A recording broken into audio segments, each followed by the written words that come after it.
Hello and welcome to the Three Questions podcast, where we dive deep into the world of wealth management and connect you with industry experts. I'm your host, Wayne Baxter, Senior Executive Manager at One Capital Management. Now, have you begun to seriously consider how you're going to fund your long-term care expenses? Well, if you are, stay tuned. What's our topic today? The three questions high net worth families should ask before self-funding their long-term care needs. Thank you for taking time to check us out. And if you enjoy this episode of the Three Questions podcast, please consider liking this video and subscribing to our podcast and YouTube channels. On this episode of the podcast, we're tackling an issue that many high net worth families underestimate: funding long-term care expenses. While many assume they can simply self-fund these expenses, the reality is that long-term care can significantly erode family wealth, disrupt estate plans, and create unnecessary stress for future generations. Joining us from Miami, Florida, to review the three questions high net worth families should ask before self-funding long-term care needs is my good friend Gretta Zutz. She is a financial specialist at the Center of Wealth Preservation. What does Gretta do? She advises families and business owners. She works with them to design insurance solutions that protect both their wealth and their legacy. Gretta, my friend, great to see you. We finally made it on camera together. Yes, we did. Thank you, Wayne. And though I am in Miami, it is pouring rain here. Well, So I'm very perfect sorry to time. hear that. Yeah, it's okay. I've got Well, my coffee that we both love, one of our many things we've Nectar of the gone over. Gods. Mm-hmm. You got to try that Nespresso Chiaro if you haven't. Highly recommend it. On order right now. Great to hear. You know what? Before we go any further, I just want to mention this. We have several episodes that are on what I will call risk management, and you can find them on the Three Questions website. That's www.onecapital.com/3questions.php. So, you want to learn more about risk management? We got tons of episodes there you can check out, along with investing, estate planning, real estate, and on it goes. So, before we get to the three questions, Gretta, I think we should first start with a bit of a reality check regarding long-term care here in the U.S. And this is an area that both you and I are quite familiar with. And just to make some points, and I'm excited to hear your retorts. So let's make the first thing I want to say is this big issue here. And I know people in the business, and they'll tell you the same, that for the long-term care companies that provide service, their biggest challenge is not finding clients these days. It's finding qualified caregivers. This is a major issue. There's a caregiver shortage, and as baby boomers age, demand for home health aides, nurses, and skilled caregivers is rising rapidly. In other words, we have a supply and demand issues on our hands. Your thoughts? We certainly do. And I don't know that numbers and statistics make people take action. I know that your podcast hopefully makes people take action, but sometimes just the sheer numbers of it all can feel like that's not me. But let's get into some of the numbers because they are real. There's less than 4 million caregivers in the US. So about 3.6, 3.7. We're not talking about facilities, but the actual home health aides, nurse aides, people that are qualified to give that care as we age. So less than 4 million. Our population as a country, 340 million. And here's the staggering number. In the next 5 years, it's 2025 for reference if you're listening to this in the future. So by 2030, we're going to have 75 million Americans turning or being over age 65. So those numbers just don't add up. And I'm not saying we need one caregiver per 75 million, but also when you think about your grandkids or my child, I want her to have the world as her oyster. And if she chooses that home health aide or nursing is her career path, that is wonderful and admirable. But I'm not sure how many people are going into that industry. So just from those numbers, you can say it's not me. It's not me. It's not me. But 1 in 4 of us, by the time we're in retirement age, if that is 65, are going to need care in some form. So that's just What's to the back up. statistic there, Greta, on that one? Is that by the time you're in your mid 80s of a couple, one of two spouses, there's like a 60% chance they're going to need care? I think that's the Yeah. actuarial calculation that the underwriters use as an assumption. And I would say it's even higher if you look under the hood, because a lot of people in today's world, what we call the tertiary care market, which is your family, there's still a lot of culturally the way of the world is taking care of your parents or grandparents. And I'm not saying that won't continue in certain families, but I'd say that number is even higher than 60 realistically, because kids are maybe not going to stop their life to take care of their parents. Doesn't mean they don't want to, doesn't mean they can't. But if you just look at those numbers, it is quite staggering. And you bring up another really good point. Where is the care going to be received? A lot of us want to receive the care in our homes.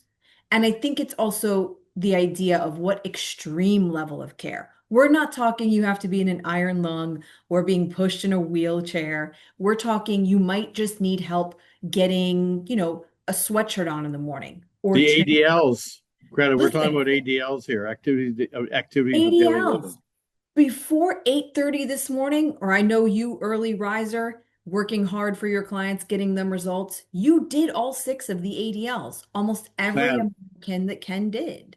yes, So I just can vouch for that. I can yeah, confirm.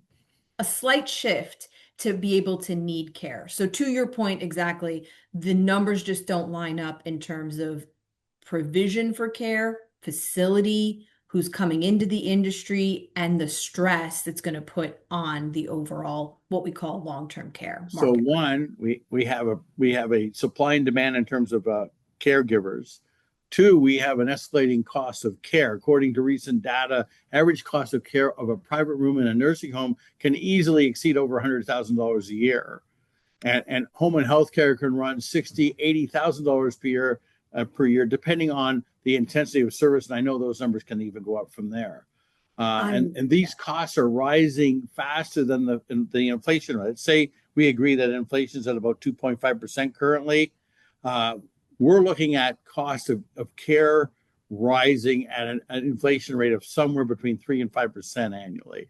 So that means that today's $100,000 annual expense, and I know there's going to be some friends of mine going, Wayne, your numbers are way low. Acknowledge that. But let's just say that the 100,000 is the baseline number. Well, we're looking at $150,000 in just say 10 to 12 years. So this is not like a deflationary situation we're dealing with.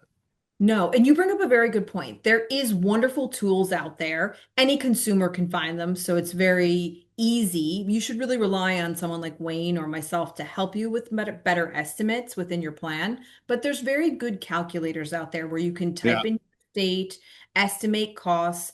But to your point exactly, Wayne, looking at that $100,000 number and saying an average, well, people just aren't average. People are below the average, people are above the Above the average. average. And in certain states, we'll just focus on Connecticut, though neither you or I are in Connecticut right now.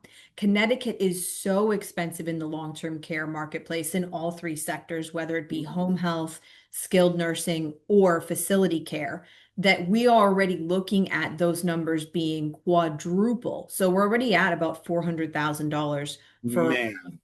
in Connecticut. Yeah. Yeah. There'll be tons of people leaving Connecticut after this call. No, but we also the numbers also support that less than 2% of Connecticut residents have done some type of planning around this. This is a difficult conversation. It's wonderful to talk about your portfolio and your returns, but this conversation requires a lot of All care, a part a of lot wealth of hand management. holding, It's all a part of wealth management. empathy. So, so A, we have a demand, supply demand issue in terms of care. We have cost issues. And then we have what I would call the impact of family dynamics, because even when there is families that can afford to pay for it, there often, falls on a child or a spouse to coordinate, manage, and supervise caregivers. And this is, like they say, one of the biggest issues. Like they say, the person that suffers the most in that caregiving dynamic, it isn't the one receiving the care, it's the caregiver. I'm sure you hear about this all the time. We are seeing numbers, and these are published studies from AARP. These are published studies from other entities that have really studied the impact. We call it burnout We hear that name a lot in the corporate workplace, but for a caregiver to have to stop his or her life at some point and give that care to the family member, they're also correlating to a higher level of depression, a higher level of pressure economically on the caregiver. If those aging parents haven't planned for care, your life stops. You might be in that sandwich generation still raising kids or grandkids. What if they moved back in and mom moved back in? And lastly, I'll say, I love my husband. He can get a splinter out, but I don't want him helping me in the future in terms Yeah. of caregiving. And I don't want to reverse that. So the pressure that it puts on family members, and you've seen this maybe depicted in TV or film, the will is being read, the number one thing that can break apart families when this care happens is the lack of funds, even if there was supposed to be funds for this type of care. So it I, really I is, can tell you, I can tell you some more stories I've heard offline here on that part. yeah. So I think what is clear though, when we're addressing long-term care costs, it's not just about money. It's also about access to quality caregivers and the reality that these costs are going to rise at rates that are going to outpace inflation. So that's why you and I are here today, my friend. And The we're going to be solution. addressing the three questions high net worth families should ask before self funding long term care needs.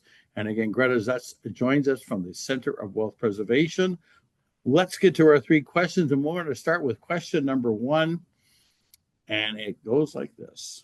From a wealth management perspective, why could self funding be a financial miss?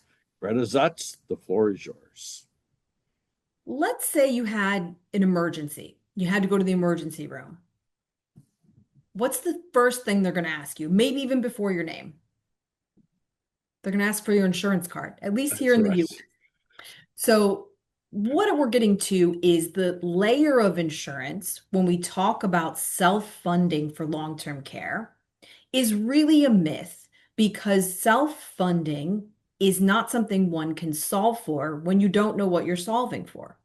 Now, if a set aside amount of money is in the plan, maybe it's to fixed income, maybe it's the bond portfolio, at some point with your wealth manager, with your clients, you have that conversation about we need to maybe pull back. We need to be more conservative with part of this portfolio. We need to de-risk some. We need to find a way to have this pool of money for access for a particular thing in the future.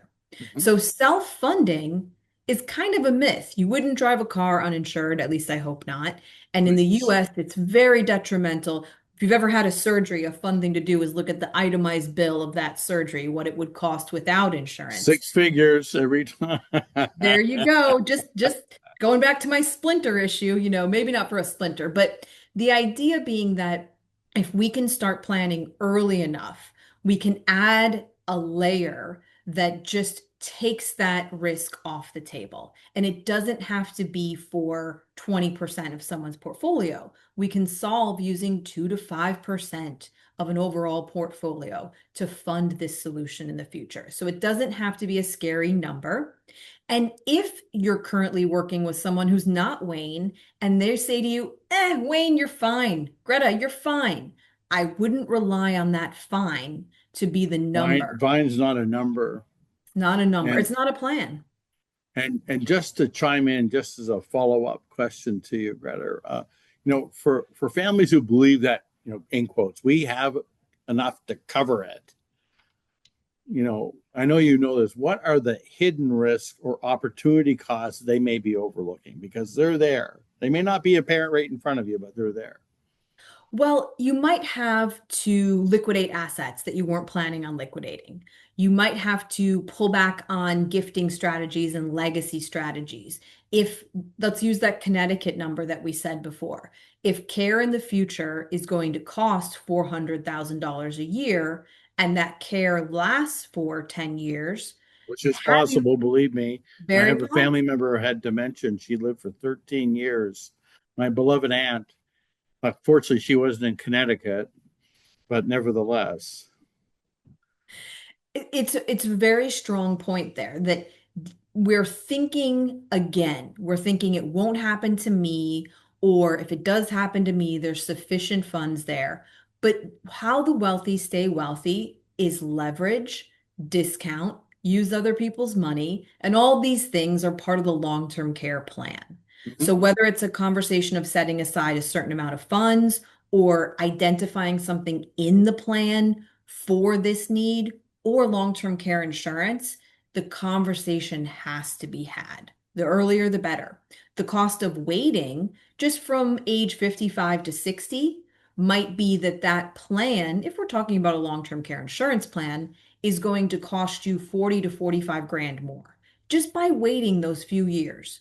So to address it maybe earlier than you think you need to is really where this lies, the And I answer. like the fact that you brought up that made the comment about using other people's money, because I'll tell you right now, some of the most successful people in the world have become extremely wealthy using other people's money. So I'll make that. So bravo for you for bringing that up. Greta Zutz from beautiful Miami, Florida, although she says it's raining there today. We all know, though, this too shall pass. Let's move on to question number 2. What is the big difference between cash indemnity versus reimbursement long-term care insurance policies? I know that's a mouthful, but I know you can tackle it. Away you go. Absolutely. So cash indemnity and reimbursement are two different styles. Think of a spigot being turned on. So in a long-term care insurance policy, you want to turn on usually the biggest amount of money for the longest period of time. Though that's a preference conversation you want to have with your advisor. But when the spigot's turned on, you want to read that fine print of the contract. Are you receiving that check in a cash indemnity style, which would mean there's nothing to submit. I don't have to put in receipts. The spigot is turned on, and I can use that check monthly, tax-free, to pay for any style of care. I think what we also need to remember here is the policies or contracts we would look at today are not the policies where it was, very hard to get the funds out of the contract and you had a lot of provisions. Those are called standalone or single use long-term care. We're talking about policies where the cash indemnity style makes it very attractive. The contract will say there is no fine print. Once you turn on the spigot, once you trigger benefit by a cognitive decline or needing 2 of the 6 ADL's assistance, you are now just getting that check cut to you monthly. That's important because if you're considering a CCC, a continuing care type facility, a cash indemnity could be another way to layer on extra income when you need it the most. And also, you could use those cash indemnity style checks. It says in the contract, you can use the excess to put it back into your world and pay a family member. So very ease in terms of administration with cash indemnity, but I don't want to overlook reimbursement. Reimbursement's another style. Often that comes with an underlying contract that might have a longer benefit period. So reimbursement does mean you need a little bit more organization. I would designate someone in the family to be that organized person. So that might be a grandchild or a child or a trustee. But you Someone with some administrative capabilities. Yes. And with the reimbursement, we even recommend that clients set up potentially a separate bank account for those reimbursement checks to just be identified right into there and we put together a whole kit for clients either way so that that is very organized and can be reconciled easily. So turning the spigot on in either style is wonderful.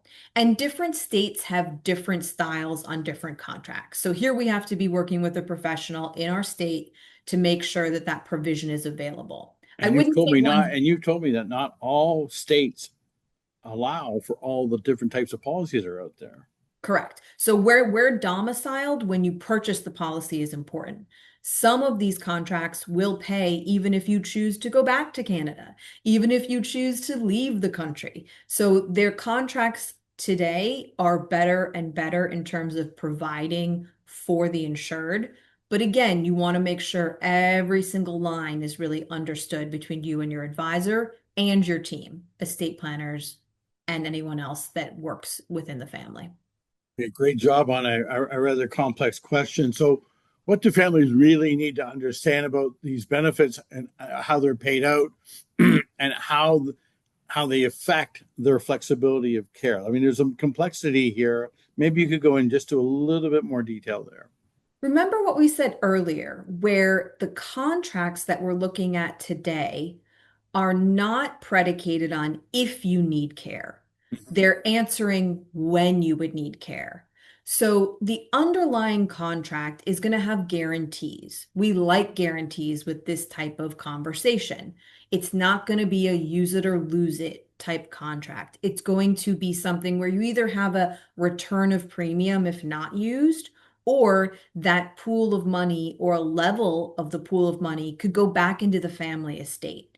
So we're really saying it's a win-win-win. The type of care with a good contract does not matter for a lot of these carriers. The carrier is the provider who writes the long-term care insurance contract. So they're really saying, we know at some point you're probably going to trigger. Remember those numbers we said before? We think it's 60% of individuals over a certain age are going to need care for We'll 2 to say 3 mid 80s. They say is usually a number they actually, I remember this may be from a while back, Greta, but it was like, I think the number I saw was 60% of one of two spouses over age of 85 or 86 is likely to need care for an extended period of time. Exactly. And knowing those numbers are very real and only going up, it only behooves a client to start looking at these contracts in the context of their full financial plan with someone like you and saying, does this fit? Most often the answer is yes, it fits. And it's really just about understanding the provisions and having a very clear what we call coordination of care when that spigot is turned on. I'll point out something you mentioned earlier with your wonderful aunt. We currently have 7 million Americans living with dementia. That number is only going up every year, unfortunately, dementia and Alzheimer's. So to think that it wouldn't be possible in the future that you would need to turn on one of these spigots is putting the head down, saying, I don't want to look into the future. It's not going to be beneficial to just not look into it. And there's cutoff ages. So a lot of times by the time you're ready to need care is when clients are calling and asking. And really, we need to look at this earlier and earlier. Yeah, but you want to. I think this is one of those ones where you can easily say you want to act rather than be acted upon. Okay, Greta, let's go on to our third question. Here we go. We're going to talk more about long-term care insurance policies. Here we go. I keep hearing about hybrid life and long-term care policies. What does that really mean here in the US market? Well, it's not a hybrid car, though I know those are in demand, but you can think your hybrid usually means some sort of combination or two. And I Right. love what you said, Wayne, about the US market, because I don't know of any other country that has these contracts. They might be new No, they in sure other don't in countries. Canada.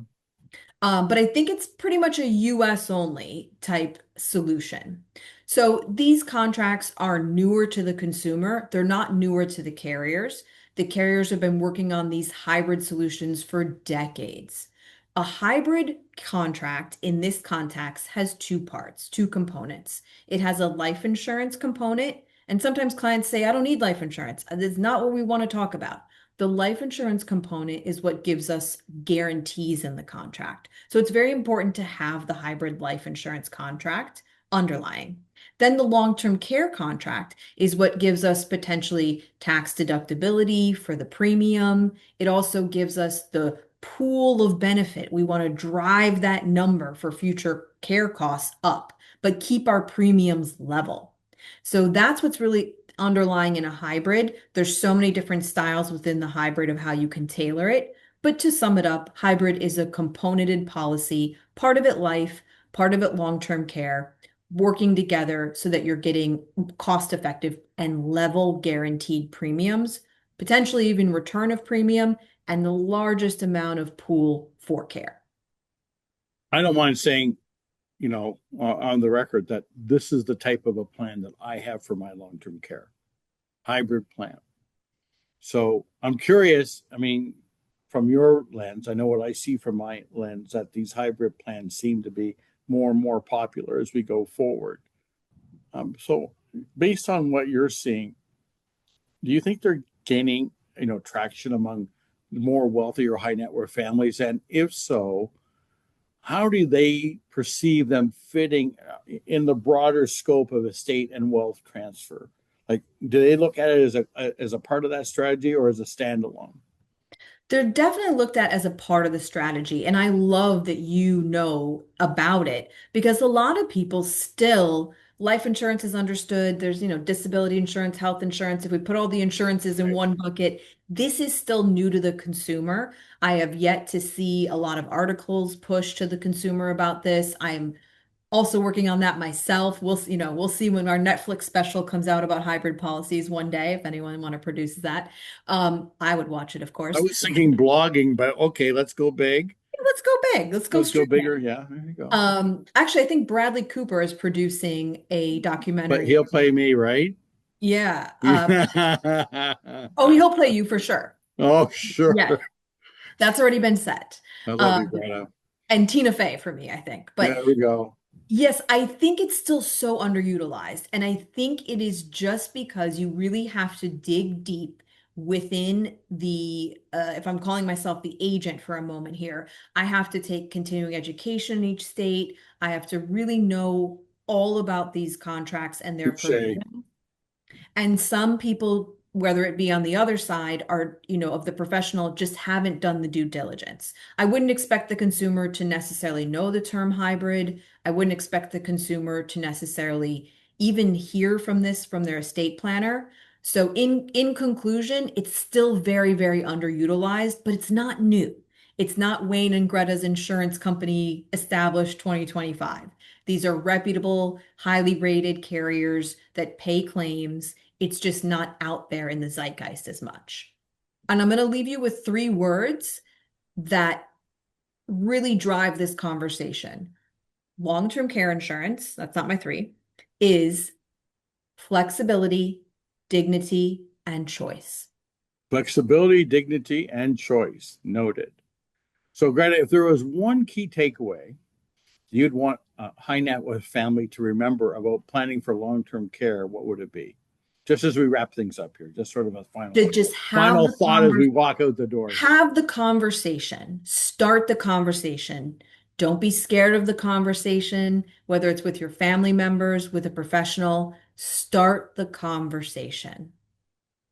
That's it. Well, let's think about that for a second. For those who want to learn more, what is the best way for families to start the conversation, and how can they reach you? Because we really want, I think it would be great if people were to reach out to my friend Greta here. I believe I'm the only Gretta Zutz in the zeitgeist, but if there's another one, she should change her name. You can find me on LinkedIn. You can find me directly under Center for Wealth Preservation, and that has my contact information. You can also find me directly through LinkedIn. It has a portal where you can book right to my schedule. You can book a long-term care consultation. My team will set you up. You'll get me. You won't get someone, brand new. You'll get this face. So find me on LinkedIn or Google my name. It'll be me directly with Center for Wealth Preservation. Well, that's awesome. Well, Greta, I want to thank you so much. I knew it would be fun. Thank you, So Wayne. I want to thank you for taking time out of your day. Gretta Zutz joined us from today, rainy Miami, Florida, and she is a financial specialist at the Center of Wealth Preservation. Greta, thank you very much. Look forward to seeing you soon. I look forward to bringing you the 3 Questions podcast. I hope you find them educational and informative. Please consider liking this video and subscribing to our podcast and YouTube channels. And to receive a notification when our latest episode has been posted, please click on the notifications bell. Last but not least, to schedule an online Zoom consultation with me to discuss your wealth management needs, please click on the link in the description box below, www.onecapital.com/meet with Wayne. Thank you, and we will see you soon.